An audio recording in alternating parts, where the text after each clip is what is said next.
This is a story of men and mountains.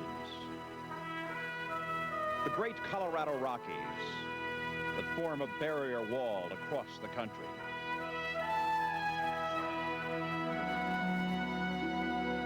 Since time began, these mountains have roared out a challenge to man. The settlers first came here to test this rugged country, to seek the silver, the gold that waited here, to make their fortune. But the man that comes today rides not horses but horsepower, to accept the age-old challenge of the mountains. Now, not for the money, but for the beauty. It's a personal quest. Man and machine against nature.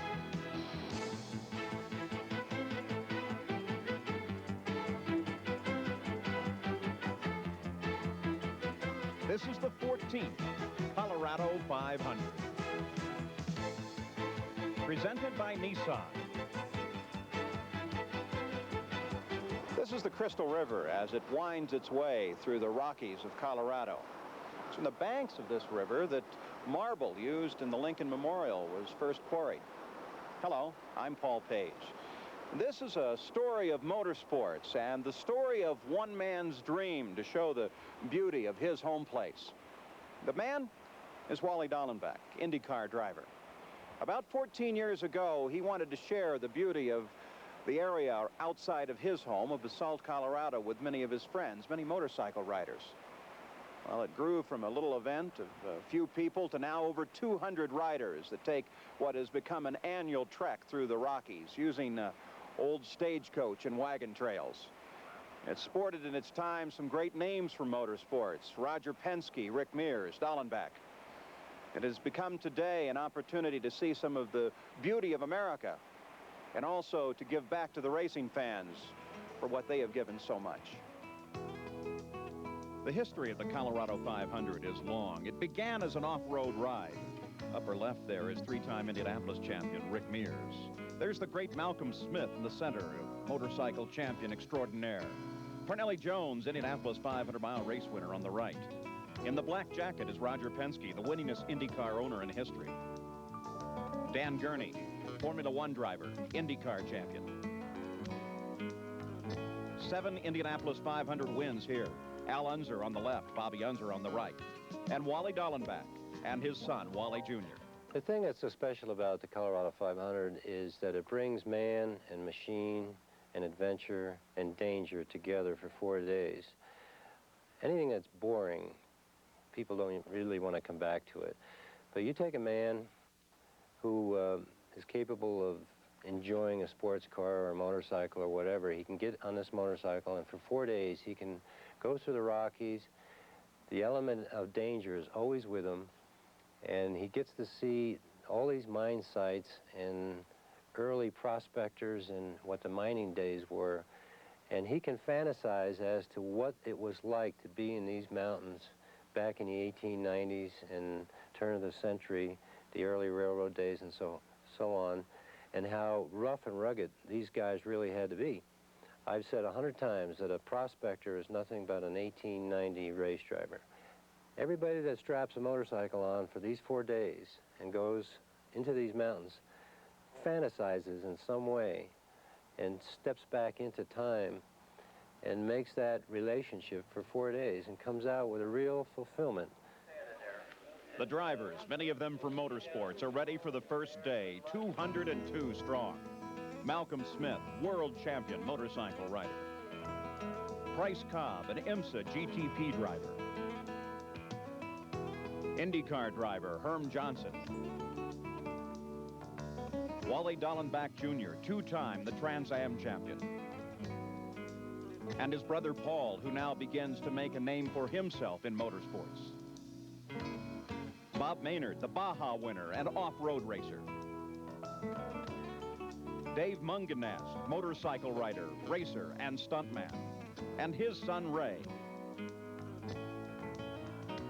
and the Director of Safety for Championship Auto Racing Teams, Steve Edwards, all ready for a 500-mile ride through the Colorado Rockies. The route begins just northwest of Aspen and passes through such great places as Kevlar Pass, Engineer Pass, Black Bear, through Gunnison, Ouray, and Silverton. We'll be back for the start of the Colorado 500.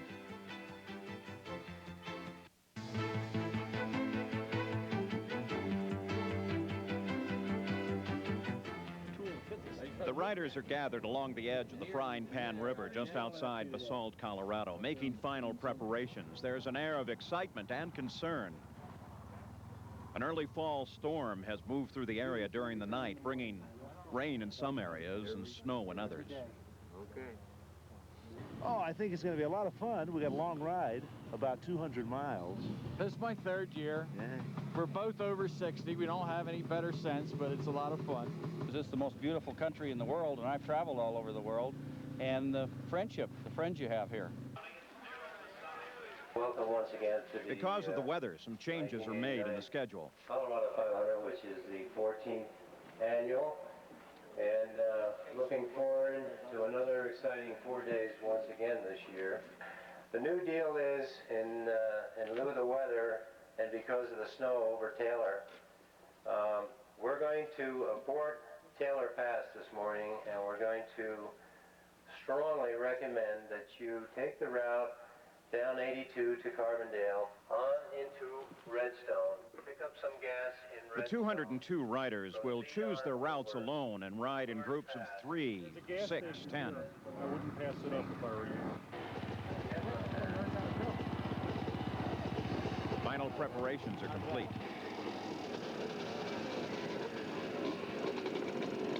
Engines are started, equipment is ready, and the riders begin to think of the next 4 days and 500 miles in the Rockies.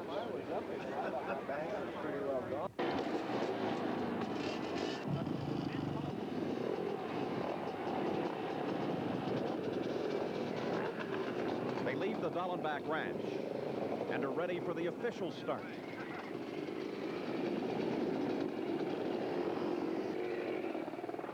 These over 200 riders are the explorers, the pioneers of the 20th century. They'll be riding many of the trails that the old wagons used to cross the Rockies. But rather than being pulled by horses, it's horsepower of their motorcycle engines. And there's a charitable aspect as well, because along the way they'll stop at schools and hospitals and donate money. Big round of applause. Let's have a great day. The grandstands are full at Basalt High School. Dallenbach Sr. will present a check to Mr. Michael Constanzo for $1,000 to the Basalt High School. The eyes are wide. This is the biggest day of the year at the high school. Thank you, Wally, Sandy. Thank all of you And riders. this is an important part of the ride as well. Before the ride is done, over $12,000 will be handed out to charities and school systems along the course of the ride.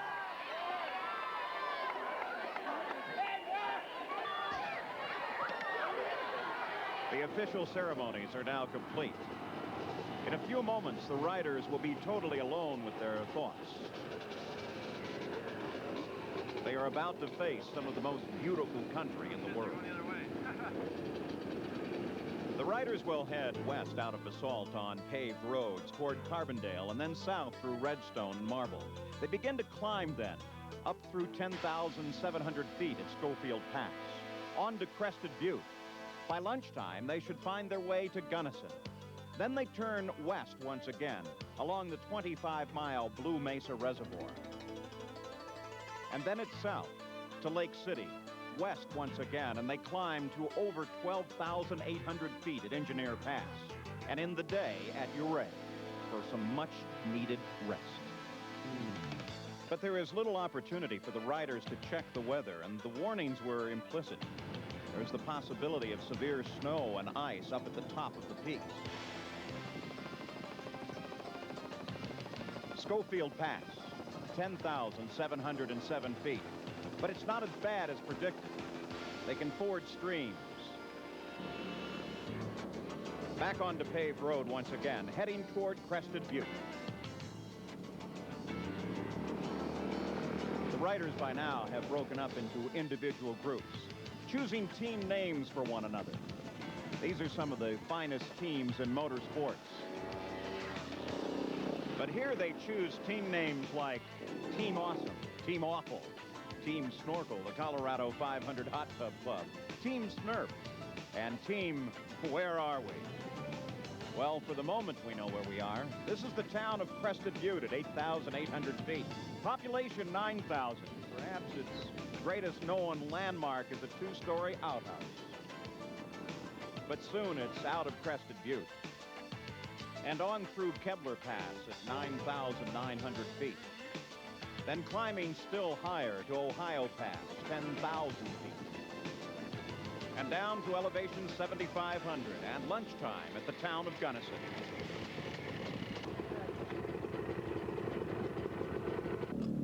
Gunnison first settled in 1874 by Captain John Gunnison. He'd surveyed many of the railroad sites that passed through the Rockies.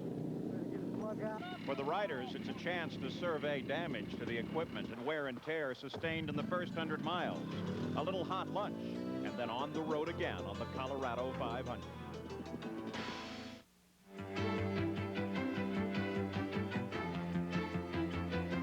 The Colorado 500 continues, now 185 miles into the Odyssey.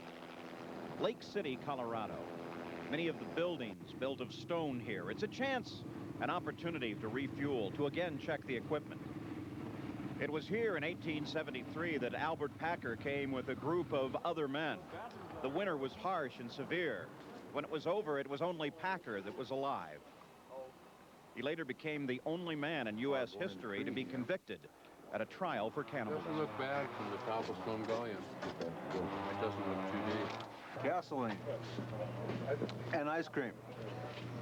Mix it together, the background's really good. They're throwing rocks at me. The greatest motorcycling event in the world.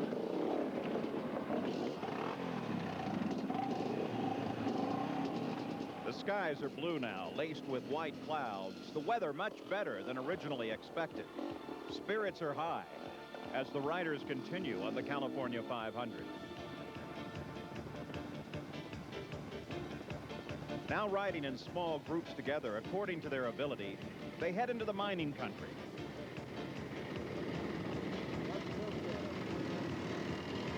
Up alongside Henson Creek.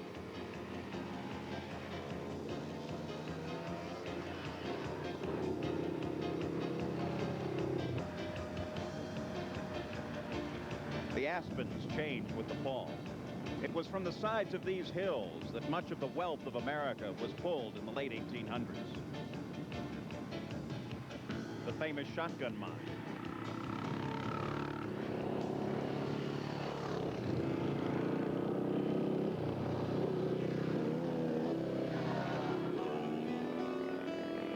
And Capital City, Colorado. Named that way in 1870 with the hopes that it would become the capital of the state. But George T. Lee's dream was not to be. Now the riders climb into the snow. 12,800 feet to the top of Engineer Pass.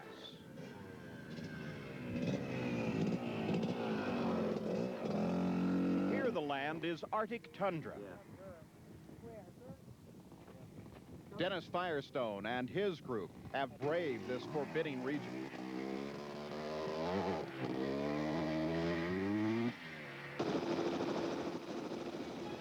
Now it's down again out of Engineer Pass toward Ouray.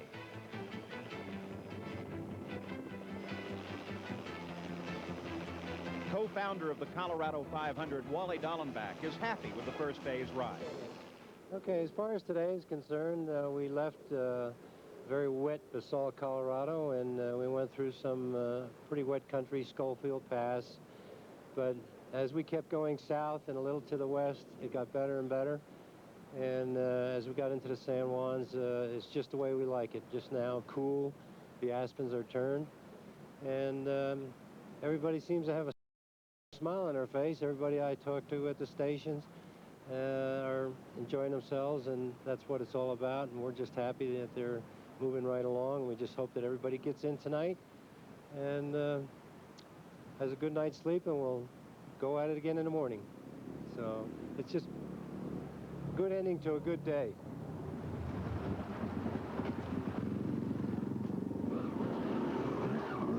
See, they're not having any fun at all. It's a hard ride for these tough men. But this is their chance to be alone with nature and with the Colorado Rockies. The first day of the Colorado 500 is done.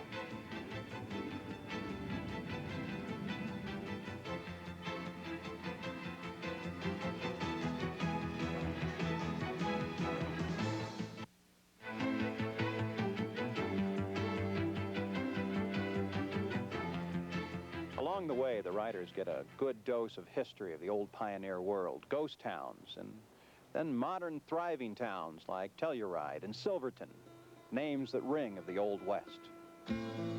Dawn in Ouray as it greets the riders on the second day of the Colorado 500. And as it was in 1885 when the Rocky Mountain News reported that the city had 9 saloons and gambling houses, but not one resident preacher. The Elks Hall as it was and as it is now. That's up in this part of the world. Stay to the trail. It's used for a meeting of the riders of the Colorado 500, where Wally Dallenbach is concerned about the environment. We had a problem last year. We had so much snow that a couple guys got off course. We don't want to do that here. We want to preserve our relationship in these mountains. Today, the small groups that are riding in the Colorado 500 can break up even further. Out of Ouray, one group will head down toward Silverton. Yet another will take the loop that heads them out further west, over Imogene Pass and into Telluride.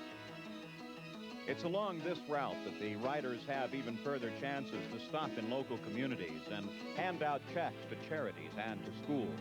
It's an important part of the Colorado 500, along with the Art Lamy Scholarship Program, which provides a college education to deserving young people associated with motorsports. The riders are now on the pavement of the $1 Million Highway, US 550, originally built by Otto Mears as a toll road in the 1800s. The reports on this area then was that the wagon road that is now the $1 Million Highway was dangerous even to pedestrians. The average depth of the mud is 3 feet, and the grade is 4 parts vertical and 1 part perpendicular. They wind their way through the San Juan Mountains and into Silverton, named because here they mined silver by the ton in the 1800s. And here, too, a chance for charity. The city as it stands today, a concern of the riders on the Colorado 500. It's here that Tom Sheehy hands out yet more money, this time to the superintendent of schools. Of the Colorado 500 Invitational Charity Dirt Bike Ride. We hope the funds will serve you well. We would like a letter from you in the near future as to how your funds were used. Sincerely, Wally Dallenbach, Chairman, Colorado 500. Thank you, sir. Thank you very much. This is Colorado 500. They have just given a $1,000 donation to the Silverton School District for the athletic fund. What do you folks have to say? The motorcycle ride is popular with child and man alike. Out on the trail, the stories begin. Today, because that'll kind of set it in better, and everybody will stay on it. Then they won't get lost and won't have all those cuts coming up. Over here to Pole Creek. Take Pole Creek up. We're going to take West Lost Trail. West Lost Trail, we'll take it down here till we hit 516. Again, the landscape is Arctic tundra. The trail is narrow.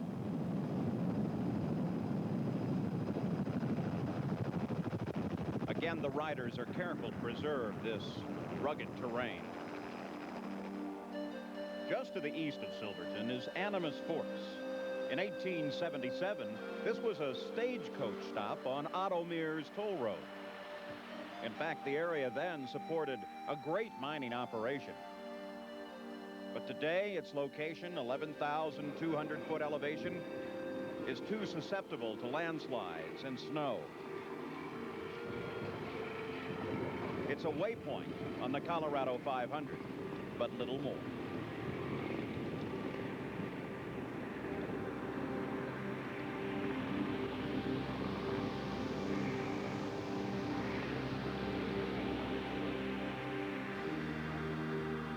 They continue to wind their way through the mountains, now to Telluride, as it was in the 1800s. The stores look much the same today. The riders are here now. A chance for a little more rest, relaxation. Check the equipment in front of these historic buildings and under crystal blue skies. You went over Black Bear? Yeah. How was it? A little rocky. Up on top, there was quite a bit of snow yet, still wet. But That's too rough for me. I ain't not that good. somebody says, let's go back over it. I'm going to tell them where to go, because I'm going the other way. Telling me headed the other direction. How you going back? Imaging. Have you heard anything about it? It couldn't be too bad, though. You know, I talked to one real old guy, and he said it was hard, but he was real old, like us. The Colorado 500 can make almost anyone old.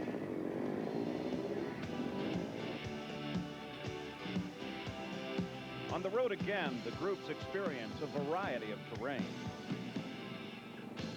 As they begin to climb again towards Imogene Pass. Muscles begin to stiffen now, but the playfulness, the bright spirit is still there.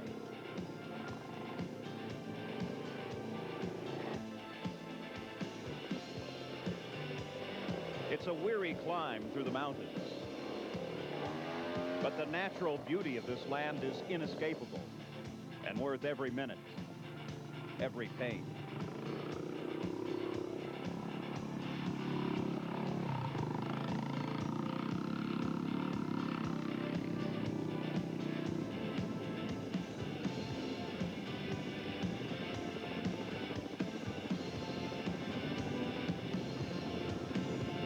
At altitude, the snow from the days previous is evident. The air is crisp and cold.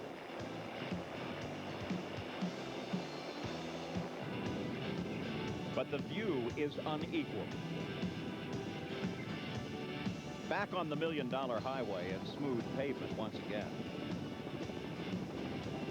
A little rest from the rugged mountain trails. A chance to settle down just a bit, enjoy the ride. As in groups, once again, they come back to Ouray.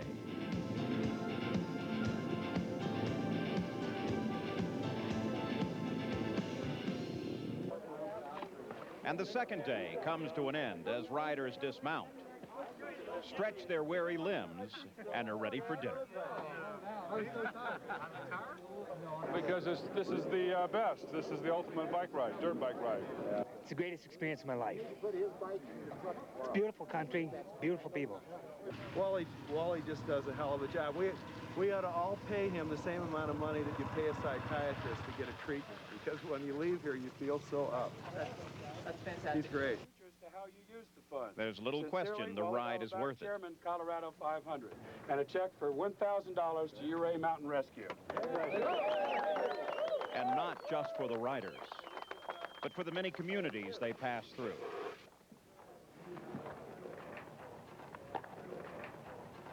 This is the 14th year. And some of the original old-timers, Dick Singer, Wally Dallenbach, and Sherm Cooper. Singer's Palace down there, and a couple of his girls.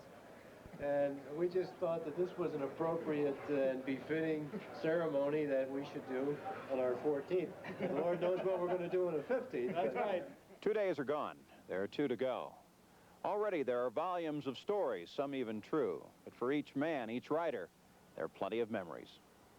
We'll be back with more from the Colorado 500 right after this.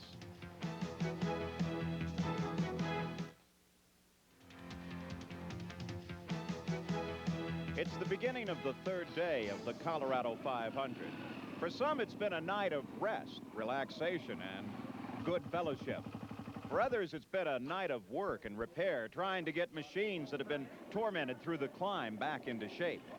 Well, these racers have plenty of pit crews in racing, and here they have plenty of help as well.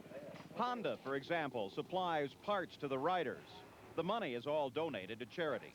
It's been a long night of work. This morning we've probably worked on 50 to 75. Primarily it's just been easy stuff, chain adjustments, chain loops, replace handle grips, straighten bent bars, things like that, so nothing really major.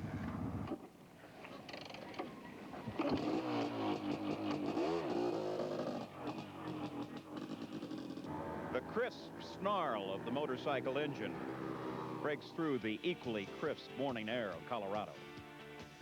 From Ouray, it's up through the Owl Creek Pass, past the Silverjack Reservoir, the Blue Mesa Reservoir for 25 miles, back into Gunnison, and then north again, looking for Crested Butte.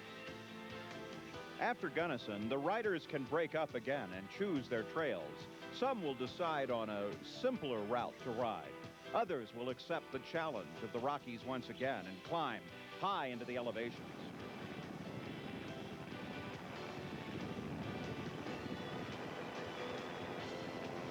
The Owl Creek Pass Road.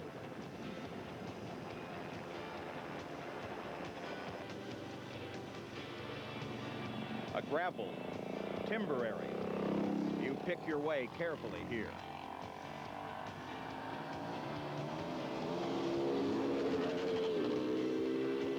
Still, there's a spirit with these riders in the Colorado 500.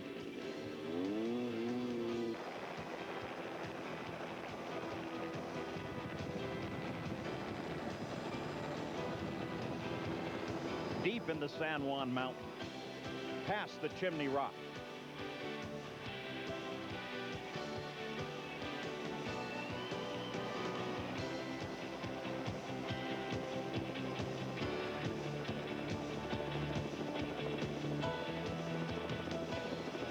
Off into the cattle lands.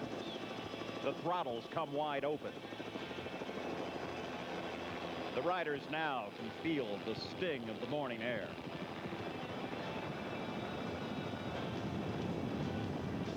A magnificent ride through the changing color of the aspens, along the cold waters of the Silverjack Reservoir.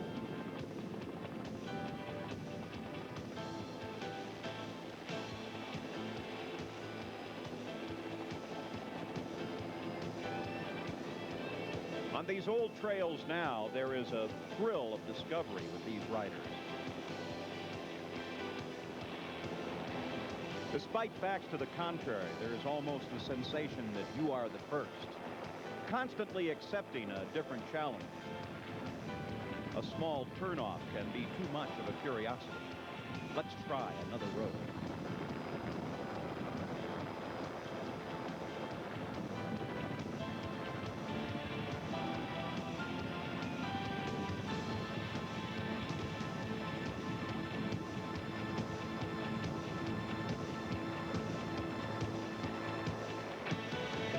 Into Pleasant Valley. This is a chance for Tom Sheehy and his Team Awesome to pick up a little refreshment. World-famous pie. 4:30. You coming into this? For Team Awesome photograph, don't you think, I mean, if she's going to take a picture of you, don't you think there should be a couple bottles of wine since you're so... Yeah, it should be. To sort of show that Mine is infidel, like you said. Do you want to get the ice cream, Mike?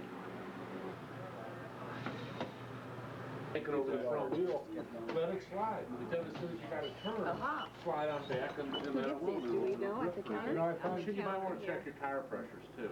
I've got a little... 2 apples? Right, because No, they're one high. had an apple. Do you have an apple without ice cream? With the ribbons that they put out. Well refreshed and ready to go, they continue on their way.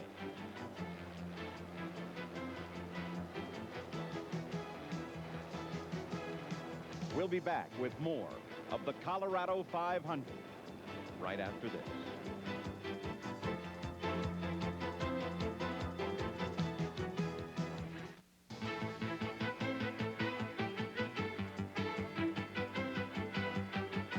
Midway through the third day on the Colorado 500. The ribbon of roadway continues to unravel beneath the motorcycles. Don Riegel's group takes the tough ride.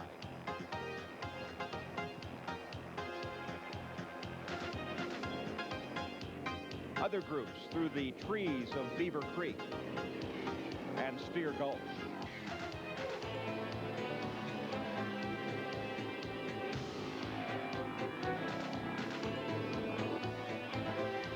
Back in the timberline, the aspens are straight and tall as they reach for the crystal blue sky. These are logging roads now. Smooth and clear, wide open. Again, a chance to accelerate, a chance to feel the exhilaration of the Colorado day. Past the lumberjacks, working their trade here in the Rockies.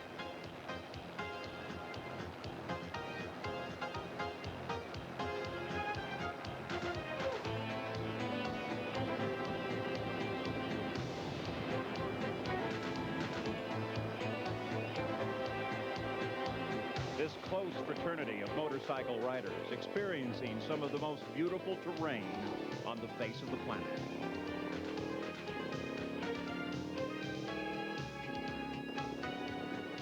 Again, the air thins, now up above 9,000 feet.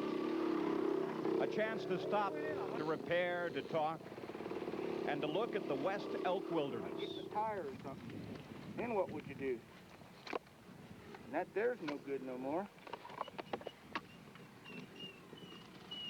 There's the lever. She's a little twisted.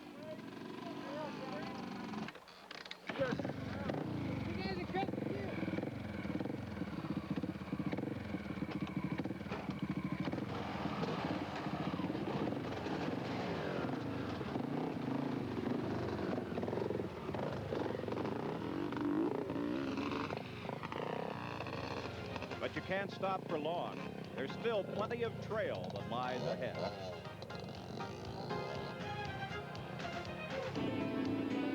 Ride as a passenger with Team Austin and rider David Swanston. Up toward Ohio Pass and on to Kevlar Pass.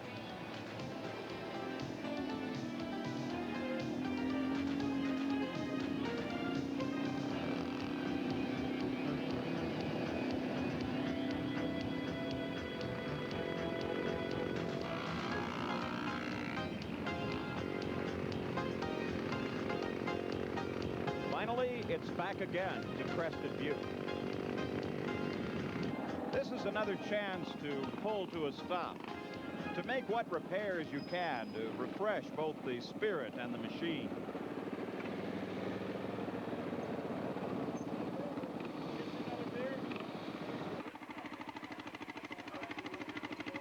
Again, plenty of parts are made available.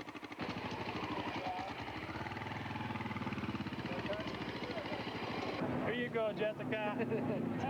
Thank you. Here you go. Official Team Awful signature. Over at the Crested Butte School, the kids wait for their heroes on this, the biggest day of the year.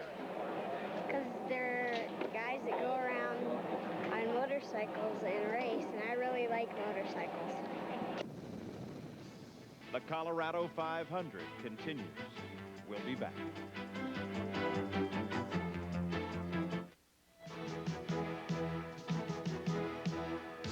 It's the beginning of the fourth and final day of the Colorado 500. The riders are happy that most of it is now behind them. It's time for a group photograph, all 202 riders. A little further in. Just fill in. That's it. That's good. That's good. It's a weary but exhilarated group. Still, the toughest parts of the trail lie ahead. For some groups, like Malcolm Smith's, they decide to take the tough ride. Today we plan to ride single tracks all the way over to Steve Widener's cabin. And that's up in the aspen groves on top of some aspen ridges to see all the aspens turning color.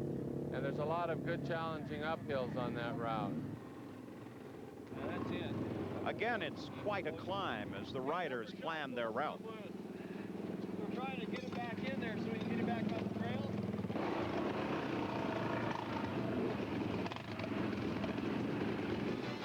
The last miles are rugged.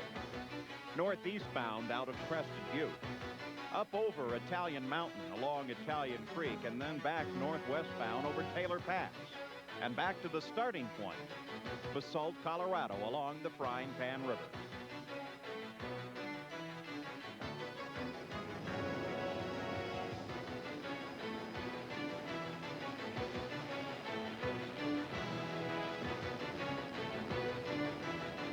The The engines and riders alike strain in the thin air as they climb again up to the 12,000-foot mark.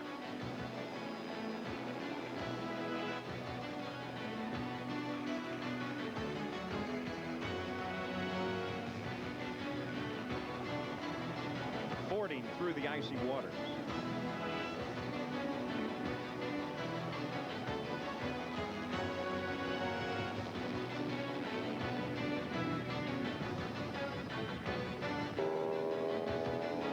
On board again, along Cement Creek. These remarkable pictures are gathered by photographer Jeff Kelty, riding with David Swanson.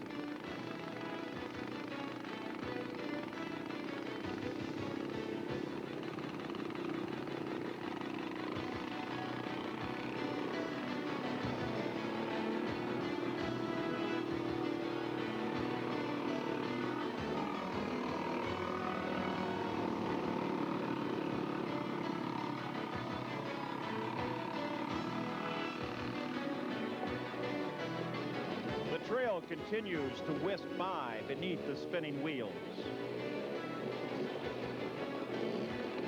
Away from Cement Creek, up to Bend Divide.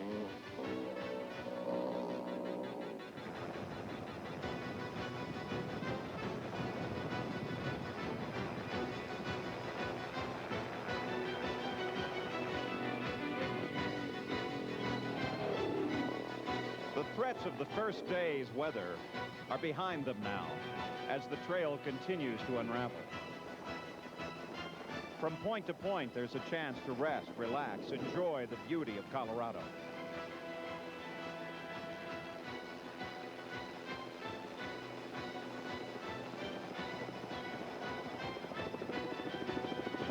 There's still good spirit in these weary riders. Italian Mountain, a peak at 13,000 feet.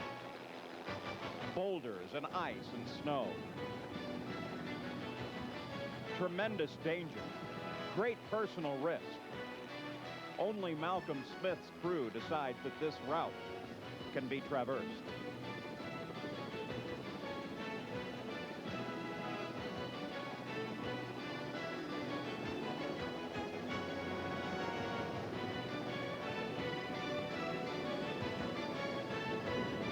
Down the mountains again, 6,000 feet down. Steve Winder's cabin and lunch, another tradition of the Colorado 500. Well, there's a good hiking trail all the way up to it. You didn't see us. We were just about to the peak up on the top. And then we came back down, and the snow looked deep enough not to hurt the ground at all, so we rode off there. It's quite a thrill. See your silhouettes on the top. We saw you all the way from the top. It was neat. So you could see us, huh? Yeah. And we came down and went down. All the way down. It was so neat. Finally. We kind of find our 3 or 4 or 5 guys that ride the same pace we do, and that's basically who we ride with the whole time. You know, you try to find riders that, you know, ride like you, so you don't have to wait on guys and stuff like that. And we had a pretty good group yesterday and today. If you stop within, you know, 2 or 3 minutes, everybody's there. So, but it's amazing how when you're on the trails, I mean, with 210 riders, you don't really see that many guys during the day. Lunch of the final day, and the end of the trail is in sight.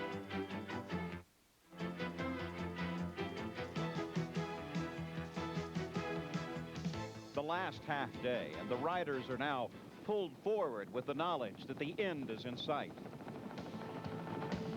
But still, there is rugged trail ahead, a final passage, a final trail. Into the Elk Mountains now. Again climbing, this time up to Taylor Pass. Straining up toward 12,000 feet. Over the top of the ridge. But not without a moment to stop, rest and reflect once again.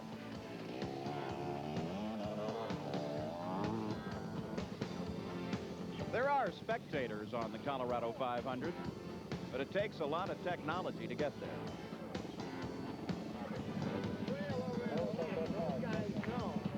With the sense of the end of the trail just ahead as a final chance for photographs. For many of them, a firm handshake to a final goodbye. Well, we're sorry again that it's drawn to a close, and it's been, as usual, a very good ride. A lot of good riding with, even though it did snow, and the first day kind of messed us up coming up over here.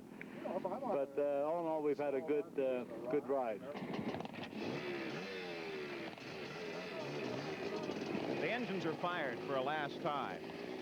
With renewed vigor, the riders head out. But as they leave, the memory of one rider remains here. In 1983, Art Lamy suffered a heart attack at Taylor Pass. He's buried here. Art Lamy, a friend to all in racing. To his memory, this ride is dedicated. At the end of the ride, there are remembrances. It's not a race, but it is a great event. It's a culmination of things that come about through the mountains with 200 riders, dealing with snow, rain, treacherous rocks, and everything else like that, and putting all that on the platter for the banquet on the final evening and saying, here guys, we've endured the 400 miles. No, it was not a race that had a green flag and a checker flag, but it was an event that you had to keep yourself alive and well and keep your buddies alive and well for 4 days. For the 14th ride, Dave Mungnass was chosen as Rider of the Year. His son, the Young Lions Award. Jack McLean, the Rookie of the Year. Price Cobb was the most improved rider. The 500th rookie was Alan Patterson. Chuck Jensen, the most helpful. Chase truck driver, Bill Newberry. Most spectacular crash, Rick Muskiewicz. Most crashes, John Van Berriger. And perseverance goes to Wayne Snyder, the best dressed to Phil Ray. But at the Colorado 500, everyone is a winner, each with their own special memory. I feel that it is a great, great get-together once a year, and I feel fortunate in being able to attend. It's like a class reunion, you know, coming back and seeing all the guys that you met last year. This is my 6th Colorado 500. It's the greatest time of my life. Come to the 500 to get away from it all. It certainly tops off a wonderful year. It's something I'll do for the rest of my life. Well, in one's life today, filled with the pressure and stress of our society, with relief only through package tours, there's really very little chance to get away, but the Colorado 500 is just such a chance. It's a bonding, a fraternity of some very unique men. Well, the echoes of the motorcycle engines have now died from the faces of the mountain. But the stories of the 14th running of the Colorado 500 will go on forever.